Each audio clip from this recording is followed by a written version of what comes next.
North Central College. This is your weekly update. I'm Michael Griffin. Let's wrap up the week.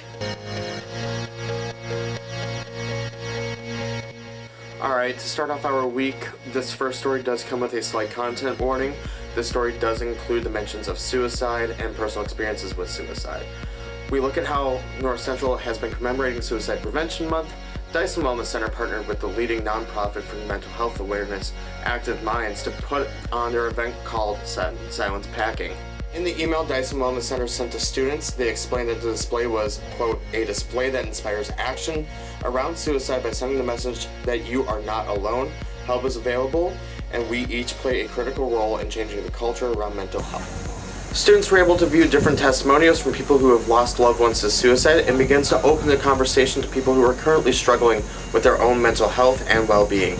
Suicide Prevention Month is the entire month of September, so be sure to keep on the lookout for other opportunities to participate in future events. Next up, as the monkeypox outbreak continues throughout the world, it has been widely accepted that the illness is not deadly to most people.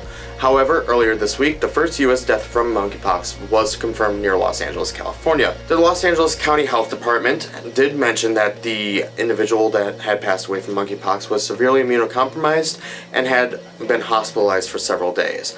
However, it is important to note that there is a federally approved vaccine for monkeypox, and public health officials continue to encourage those at risk to contact their local health departments to get vaccinated against the virus. Dyson Wellness Center here on campus does have a few resources to help aimed towards mitigating the spread of monkeypox on campus, including a reporting form on the hub. Next up, we are heading back across the sea to Europe. The Ukrainian army may have actually had a turning point in the war with Russia. Over the last week, Ukrainian forces have made massive progress in the northeastern portion of the country, driving Russian forces out of many of their vital supply lines and major cities. As of last Thursday, Ukrainian President Volodymyr Zelensky had confirmed that the Ukrainian forces had recaptured almost 1,000 square kilometers of territory in the eastern region of the country. As of Monday night, the number had grown to over 8,000 square kilometers, equating to about 3,000 square miles of territory in the east. This is the largest pushback the Ukrainians have made since pushing the Russians away from the Ukrainian capital of Kyiv.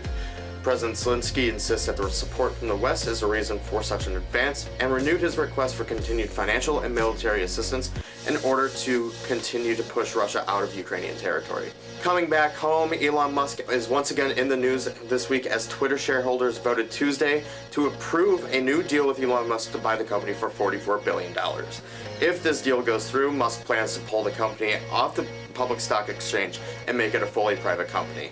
However, Musk is still looking to get out of the deal due to his arguments that Twitter was untruthful in the reports of just how many fake accounts were found on the website.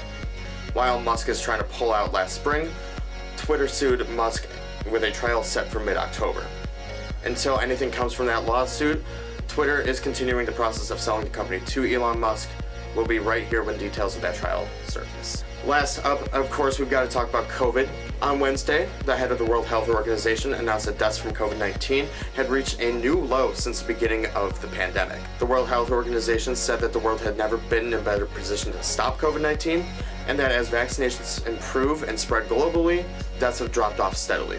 Public health officials do hope that trends like these continue to improve. However, they do want to continue to urge people to not give up and continue to take precautions against the virus.